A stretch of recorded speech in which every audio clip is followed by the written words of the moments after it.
In the previous video, I had taught you about the three methods of charging: friction, conduction and induction.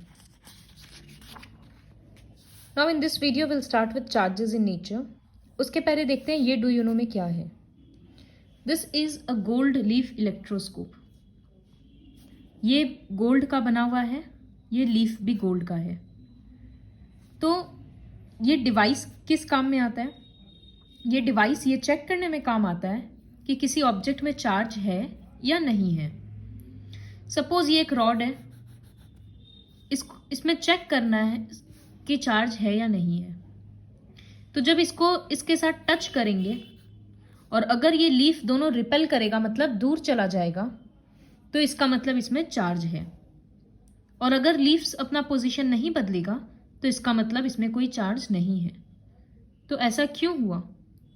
अगर इसमें charge है, तो touch करने के कारण इसमें भी चार्ज आ जा रहा है कंडक्शन के थ्रू. इसमें चार्ज आ रहा है मतलब ये दोनों पत्ता में चार्ज आ जा रहा है. दोनों लीफ में जब सेम चार्ज आ जा रहा है तो दोनों एक दूसरे को रिपेल कर रहा है, तो ये पत्ता दूर चला जाएगा. और अगर इसमें कोई चार्ज नहीं है तो टच करने पे कुछ ट्रांसफर नहीं हो रहा है, तो न्यूट्रल होने के कारण इसमें कोई चेंजेस नहीं आएगा. और जितना ज़्यादा रिपल्शन होगा उतना ज़्यादा चार्ज ट्रांसफर हुआ है, तो उतना चार्ज्ड ऑब्जेक्ट है ये. तो इसीलिए यहाँ लिखा है the degree of divergence indicates the amount of charge on the body. Charges in nature, जिस तरह से पॉजिटिव नेगेटिव चार्जेस होता है, ठीक उसी तरह से ऐसा माना जाता है कि जो वाटर ड्रॉपलेट्स हम लोग पढ़े हैं ना, कि पानी एवापोरेट होकर ऊपर जाता है, फिर कंडेंस होकर वो वापस से ड्रॉपलेट्स बन जाता है. तो ऐसा माना जाता है कि जो बिगर ड्रॉपलेट्स है वो नेगेटिव चार्ज एज्यूम करता है, लेता है, और जो हल्का ड्रॉपलेट्स है जो हवा में और ऊपर है वो उसमें पॉजिटिव चार्जेस रहता है. तो इस तरह से चार्जेस का एक क्लाउड में ऊपर हल्का ड्रॉपलेट्स है तो पॉजिटिव चार्ज रहेगा, नीचे ड्रॉपलेट्स बड़ा होता है, हैवी होता है, तो उसमें नेगेटिव चार्जेस है. एयर करंट क्या करता है, मतलब हवा हल्का चीज को और ऊपर कर देता है, तो पॉजिटिव चार्जेस ऊपर हो जाता है और हैवियर चीज नीचे रह जाता है. तो इस तरह से एक चार्ज का सेपरेशन हो गया, पॉजिटिव ऊपर नेगेटिव नीचे. अब ये पॉजिटिव और नेगेटिव क्या कर रहा है, एक दूसरे को अट्रैक्ट करने का कोशिश कर रहा है, लेकिन ऐसा कर नहीं पा रहा है. क्यों? Because air is a bad conductor of electricity. ये चार्जेस के बीच में, ये पानी का ड्रॉपलेट्स के बीच में जो हवा है वो इन दोनों को मिलने नहीं दे रहा. लेकिन जब फोर्स ऑफ अट्रैक्शन बहुत ज़्यादा बढ़ जाता है, जब पानी का ड्रॉपलेट्स का नंबर्स बहुत ज़्यादा बढ़ जाता है, तो हवा रोक नहीं पाता है. Then air breaks down and loses its normal insulating property. वहाँ का हवा इंसुलेट नहीं कर पाता है, इंसुलेशन में फेल हो जाता है, और अचानक से पॉजिटिव नेगेटिव चार्जेस मिलता है तो बहुत huge amount of charges flow करता है एटमॉस्फेयर में. इसी फिनोमिनन को इलेक्ट्रिक डिस्चार्ज बोलते हैं. और हम लोगों को ये लाइटनिंग के फॉर्म में दिखता है, बिजली चमकने के फॉर्म में, क्योंकि इतना ज़्यादा डिस्चार्ज से हवा बहुत गर्म हो जाता है और वो चमकने लगता है. लाइटनिंग के साथ क्रैकिंग साउंड भी होता है जिसको हम लोग थंडर बोलते हैं. तो लाइटनिंग और थंडर होता एक ही साथ है, लेकिन हम लोगों को बिजली चमकना पहले दिखता है, because speed of light is more than speed of sound. तो ये था कि लाइटनिंग क्यों होता है. एक बार ब्रीफ में फिर से बोलेंगे तो वाटर ड्रॉपलेट्स में चार्ज आ जाता है.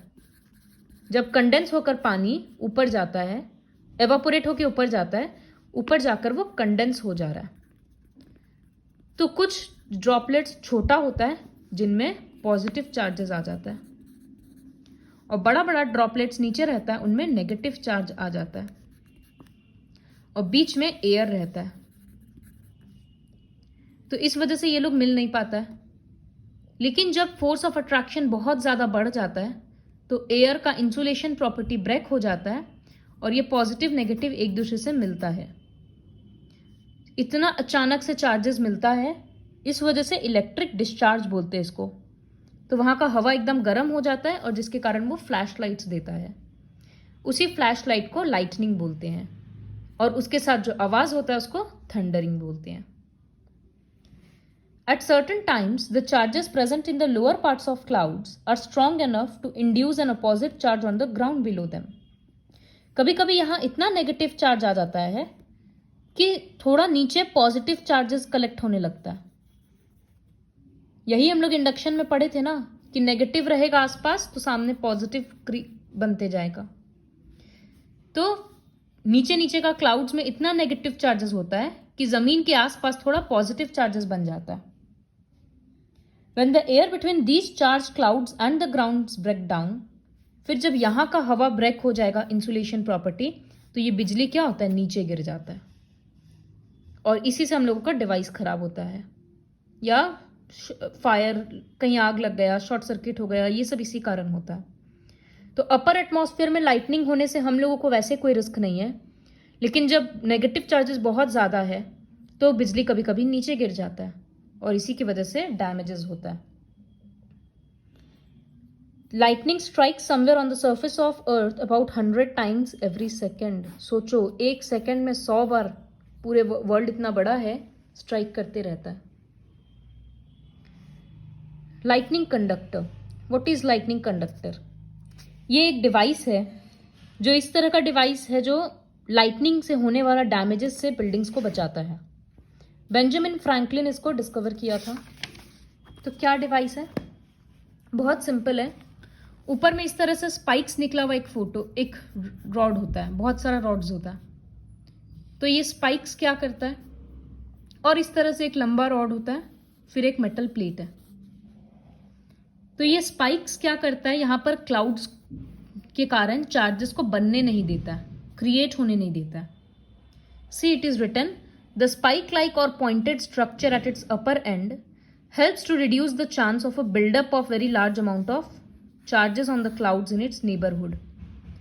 आसपास के क्लाउड्स में ज़्यादा चार्जेस बनने नहीं देता, तो इस वजह से लाइटनिंग का चांसेस कम हो जाता है। फिर इसका जो ये मेटल स्ट्रक्चर है पूरा, ये क्या करता है, एक्स्ट्रा चार्जेस को कैच कर लेता है और अर्थ में ले जाकर रिलीज कर देता है। तो अर्थ में तो ऑलरेडी इतना चार्जेस है, जैसे अर्थिंग में होता है, तो बिल्डिंग तो सेफ हो गया ना एक्स्ट्रा चार्जेस से। तो ये होता है लाइटनिंग कंडक्टर, मतलब इस तरह से लाइटनिंग कंडक्टर काम करता है। You have to learn these 2 points. Lightning के टाइम पे अगर कोई इंसान बाहर है तो उसको क्या प्रिकॉशंस लेना चाहिए? एक सेफ प्लेस ढूंढना चाहिए तुरंत, एक कोई सेफ बिल्डिंग या घर। अगर गाड़ी के अंदर है तो विंडोज और डोर्स को एकदम बंद कर लेना चाहिए। Avoid shades and open areas, किसी दुकान का जैसे शेड वगैरह होता है उन सब में नहीं जाना चाहिए, और खाली जगह में ज़्यादा बिजली गिरता है तो वहाँ नहीं जाना चाहिए। पेड़ वगैरह से दूर रहना चाहिए, इन सब जगह पे लाइटनिंग ज़्यादा गिरता है। For a person present inside a house और बिल्डिंग, अगर कोई घर के अंदर है तो पानी के कॉन्टैक्ट में नहीं आना चाहिए, because water is a conductor of electricity. Electrical equipments नहीं यूज़ करना चाहिए, और जो कॉर्डेड फोन्स होता है जैसे लैंडलाइंस वगैरह, वो सब चीज़ नहीं यूज़ करना चाहिए। इनफैक्ट मोबाइल फ़ोन भी नहीं यूज़ करना चाहिए।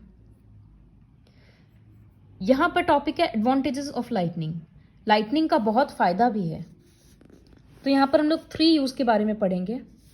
Lightning converts nitrogen into its oxides. हम लोगों को पता है कि प्लांट डायरेक्टली नाइट्रोजन एब्जॉर्ब नहीं कर सकता, तो लाइटनिंग नाइट्रोजन को एक सूटेबल ऑक्साइड में कन्वर्ट कर देता है, फिर वो बारिश के साथ नीचे आ जाता है सॉइल में, तो प्लांट्स एब्जॉर्ब कर लेता है। तो ये एक first use. Second, lightning ozone formation में हेल्प करता है। जब बिजली चमकता है तो ऑक्सीजन ब्रेक होकर ओजोन बन जाता है, और ओजोन तो बहुत इंपॉर्टेंट है क्योंकि वो यूवी रेज से प्रोटेक्ट करता है।